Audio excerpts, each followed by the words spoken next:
The world is truly becoming flat. With the economies of countries becoming intertwined and interdependent on each other, the role of new and emerging economic shifts, such as the shift towards the creative economy, have a worldwide impact. Because a country was a leader in the past doesn't guarantee they will have a leadership role in the future. I'll be right back.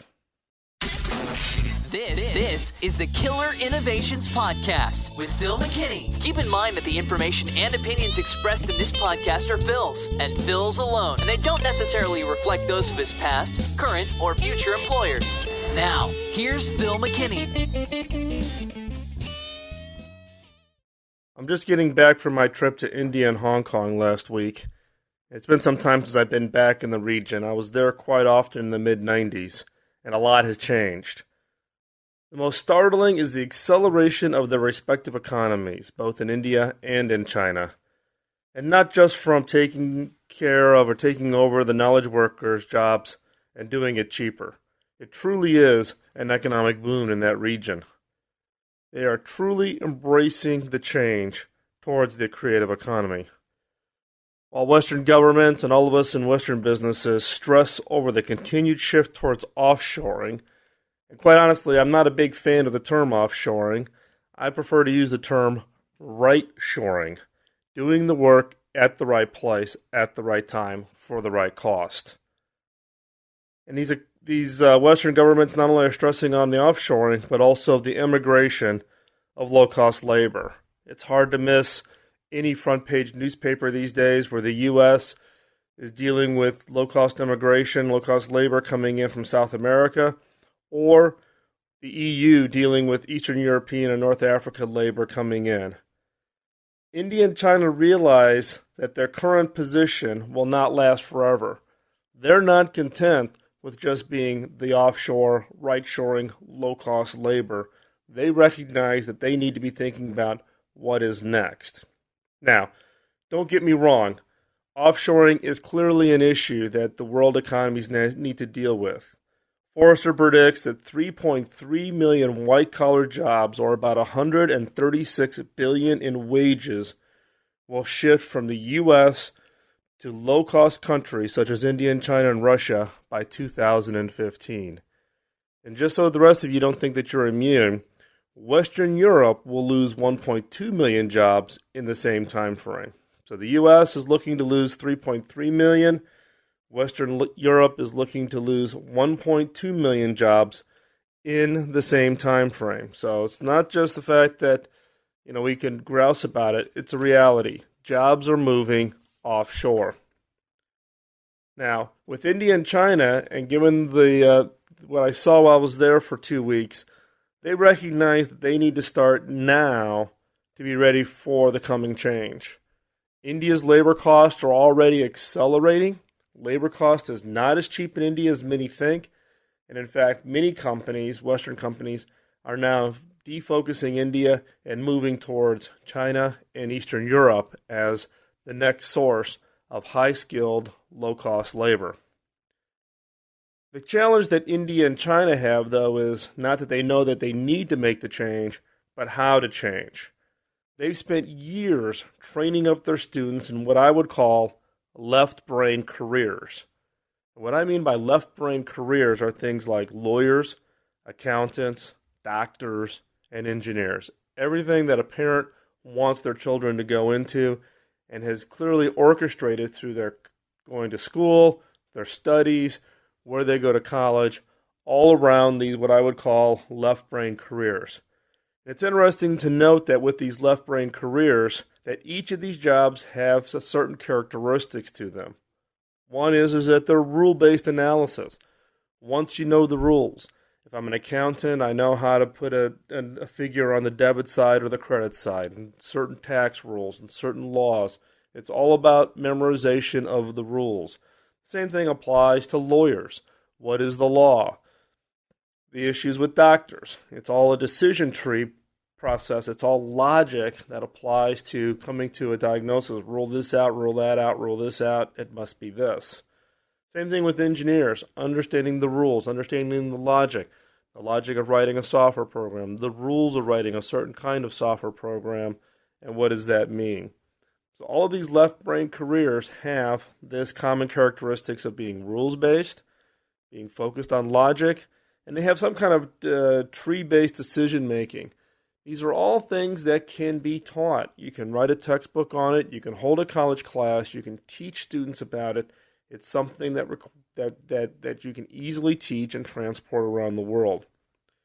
Now, the difference being is that, particularly in the Asia-Pacific region, including India, parents have been focusing on what they classified as successful careers, meaning these left-brain careers: lawyers, accountants, doctors, engineers, etc. Western society, and why has it that the Western society has flourished in what I would call the early wins in the creative economy, is because our society has been open to have its children explore what I would call right-brain careers. Right-brain careers such as performers, musicians, artists, inventors. And it isn't like there's a large percentage of the population that are going into those careers, but you have enough of an accepted mix in those career paths to therefore offset and have kind of that diversity of thinking within our society. Now, when a society is open to teaching its next generation on artistry, empathy, design, big picture perspective, risk-taking, individuality, you don't have to be like everybody else. You can be the individual. Those societies that are open to teaching this will be the winners in the creative economy. So what are some of the weak signals that countries like India and China are getting it? What makes me think, after I've been there for 2 weeks, that they're getting it? Well, a recent study shows that China will spend 136 billion US in research and development in 2006. 136 billion. How important is this?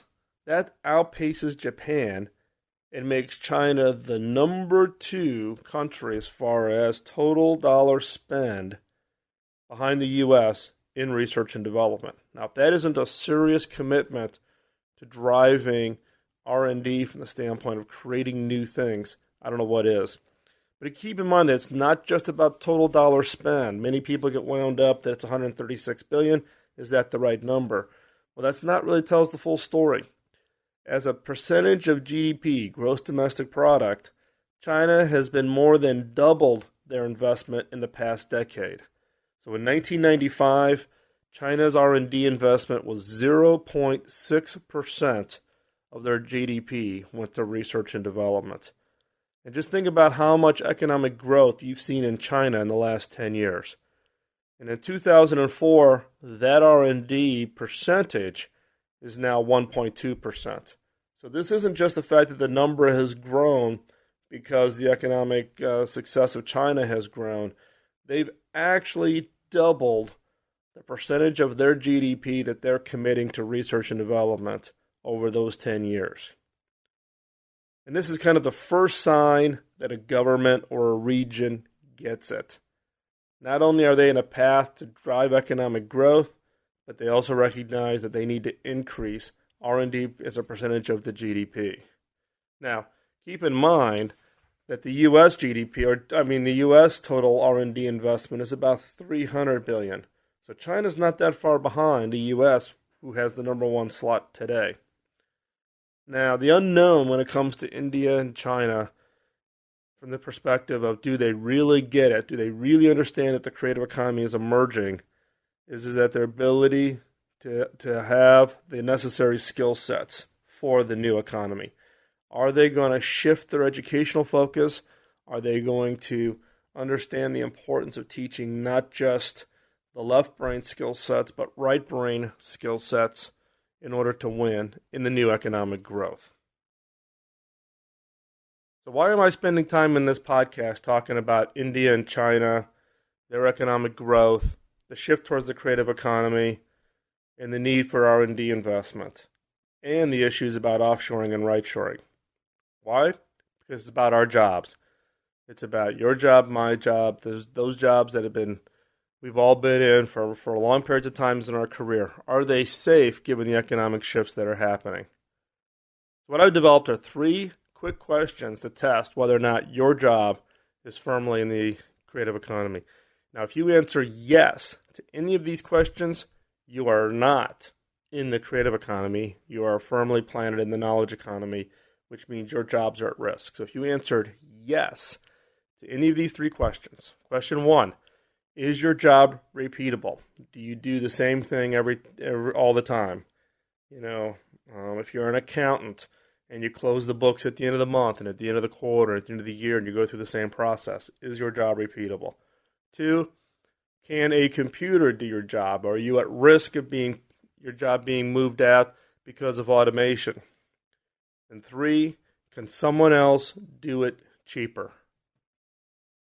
Now, I know what everybody's doing right now is they're quickly thinking about their job, they're thinking about their career, and the issue here is that we're all going through some really juicy rationalization as to why you're not at risk.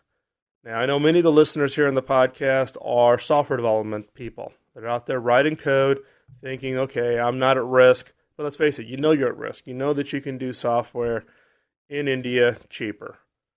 And in fact, you're at risk for being replaced by automation. There's a lot of really good new programs that are coming out that will actually write code and replace the fundamental skills of software development.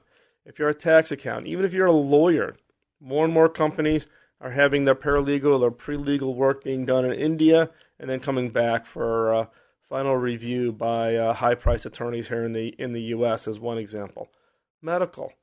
I think I've used this example in previous podcasts where if you go into a hospital today and you get an X-ray taken and the radiologist reads it, the second opinion more than likely is going to occur in India. It's going to go over to India and it's going to be read by a radiologist there to get a second opinion and to write up the report. So the question here is have you answered yes? Can you honestly answer yes to any of these three questions? And if you can, then your job is at risk. You are not in position to win in the creative economy. And the key here is that you need to be thinking about how do you transform your job into what I would call a right brain kind of opportunity. How are you going to shift your job from where it is today to being right-brained? You may be in a left-brain career. You may be in software development. You may be an accountant. You may be an attorney. You may be a lawyer. You may be a documentation writer. You may be a call center. Lots of jobs. The key here is how do you shift that job to being a right-brained kind of a job? And if you heard me in the past rant and rave about the fact that I think the new MBA is the MFA, the Master of Fine Arts, it may mean going back and shifting your education skill sets. And let's face it, you're not listening to this podcast to maintain where you're at today. You're listening to these podcasts, other podcasts, reading books in order to build up your skill set to be able to take advantage of the fundamental shifts that are occurring in the economy. So you're going to be commended for that, but do more. If you've answered yes to any of these three, then you're at risk of being right short, unless, of course, you are one of those people who are living on the right shore.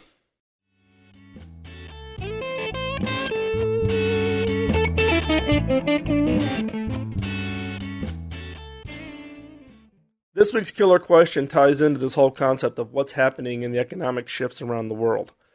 Now, many of us tend to get our heads stuck in the sand based on where we live and where the majority of our customers come from, and forget about the fact that there is a big wide world out there. Now, I can tell you from my trip through India and China, I saw a lot of really interesting new emerging areas and new emerging opportunities for my business and for my company. And I think anybody, if you just open up your eyes and you go spend some time in those geographies that you would never consider visiting or you don't think are even a fit for your product or service, go and look. You would be totally surprised. So this week's killer question is, what economic shifts are happening in other geographies that create opportunities for my products and services? Is it the increase in average income? Is it the amount of R&D investment? Is it government support of certain programs? What economic shifts are happening in other geographies that create opportunities for my products and services? And the secondary question to this is, what changes do I need to make to my products and services to take advantage of these economic shifts? So first off, identify the economic shifts that are happening in other parts of the world, and then look at your products and services and say, what changes do you need to make to take advantage? And here, let me give you some examples. Procter & Gamble in India. Now, with the explosion and growth of the middle class, obviously, products coming from big brand, kind of Western companies like Procter & Gamble, Unilever, and others clearly are attractive to these growing economies. However, there are some changes that those companies need to make. In the case of Procter & Gamble, what they figured out is rather than selling those big bottle jugs of laundry detergent, go with much smaller packets, something that people in a more cash-based economy can afford given their current cash flow, but also then price it in such a way that it becomes viable for the local economy. So rather than going off and buying laundry detergent in big jugs, those economies tend to be very receptive to laundry detergent that is like almost in single-serve kind of packets. In some cases, the local shoppers will buy one packet and they stretch it out over 2 or 3 days. But that starts to introduce your product in. So in this case, by shifting the size and volume and pricing of the packaging from the standpoint of a per purchase price and getting down into where they may have to come back 2 or 3 times a week and purchase detergent in order to have it for a week, they can get it into the size and per unit price that's attractive for the local economy. So in this case, Procter & Gamble went with a whole new packaging concept in order to get into these new emerging markets. And while I was in India, I was reading in the local newspaper in Bangalore about Citibank coming in and deploying ATMs from a standpoint of a wide base within all the Indian cities. And the interesting point here is Citibank is not aiming this at the middle and upper class within India. They're actually aiming those ATMs to what the world economy refers to as the unbanked. People who do not have a means to actually even get a banking relationship in place. And keep in mind that the way people pay bills, etc., is a little different than outside most of the Western countries. And in the case of India and others, ATMs and others are being set up to start allowing you to pay your bills. So in India, Citibank is committed to rolling out just an unbelievably large number of ATMs in India. And rather than having the residents have to remember a PIN code, etc., it's all by biometrics. So literally you walk up, you put your finger down, it recognizes you. And rather than having text on the screen, given literacy rates, it's all done by graphical means, and it's done by voice. So it actually talks the person through the transaction that is being performed on the ATM machine. So you don't even have to have a literacy rate now in order to take advantage of ATM. Now, the interesting thing is that Citibank believes that the opportunity is so large that they will actually be profitable with this program in the first 12 months. So think about it. People tend to think that if you're going to go into, what's referred to as the bottom of the pyramid, that you're going to get into very low margin, very small amount, etc. But Citibank believes that because the market is so large and because of the uniqueness of what they're trying to offer, where nobody else is stepping into that niche, that they will actually be profitable. Not hugely profitable. They'll make 30 or 40 million US in the first year, but they are predicting that they will actually be profitable in the first year. So again, this week's killer questions are: what economic shifts are happening in other geographies that create opportunities for my products and services? And the follow-on question is: what changes do I need to make to my products and services to take advantage of these economic shifts?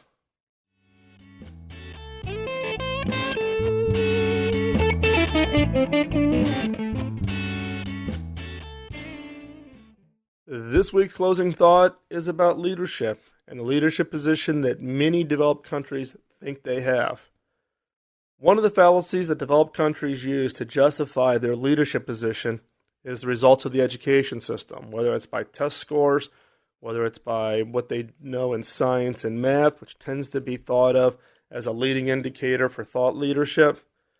They truly believe that test results and such things as percentage of population going to college, percentage of the population graduating from college, prove they will always be the leaders in the world economy.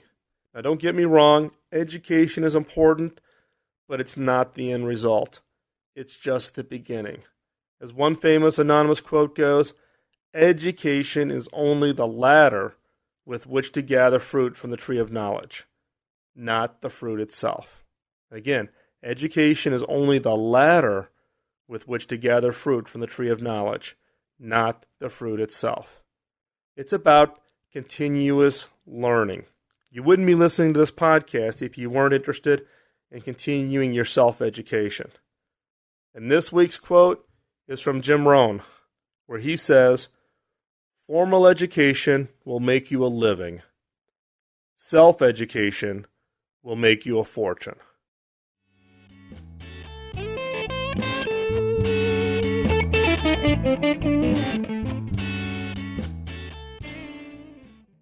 Thanks for listening to this week's Killer Innovations podcast. Send your feedback, comments, suggestions to podcast@killerinnovations.com. You can also Skype me at Phil_McKinney.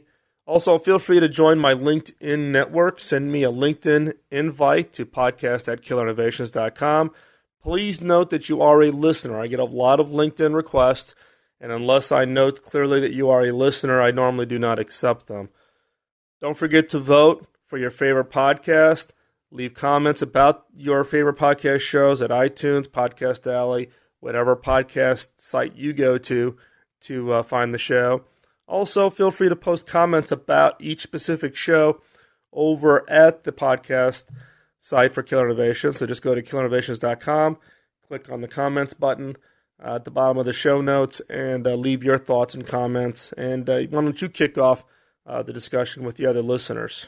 This week, I've also received a lot of feedback on this idea of producing a CD of the Killer Innovations content.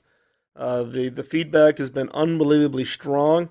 And just for those of you who did not listen to the podcast a couple of podcasts ago about this, the idea is that based on feedback from listeners who would like to share some of the content with their management teams, with their team members, coworkers, or employees about innovation and about creativity. I've been asked by a number of listeners to identify a favorite podcast or which ones they should get people to listen to. And rather than just identifying the podcast, what I was thinking of doing is producing a CD that contained content from the podcast that is basically repurposed for specifically to give people the entire story in basically on one CD. Something that you can give to your management, to your organization, to your employees. And the objective is to give you a tool to help change your organization. So, still listening for feedback. I'm interested in getting your thoughts. So, what content would you recommend be included on the CD? Which of the podcasts have you listened to from Killer Innovations that you found most useful, found that you would like to have be able to be shared? And who would you share it with? Give me some feeling for who your audience is, whether it's your management team, coworkers, your employees. Now, the thought here is I'm not doing this to make money. As you know, my passion for doing the Killer Innovation podcast is my way of paying it forward. So I'm actually going to produce this, record this, put it up on the site, allow you to download it, burn it to a CD. I will also have CDs made, but I'll just charge basically my out-of-pocket cost to cover them. I'm planning on doing or producing, writing, and hopefully even getting the recording done during the holiday break. So send your ideas on the CD project to podcast@killerinnovations.com. Also, if you have any other feedback, suggestions for upcoming shows, etc., please get those to me. I'm collecting a new set of lists as I'm going into the new year to kind of lay out some of the upcoming content.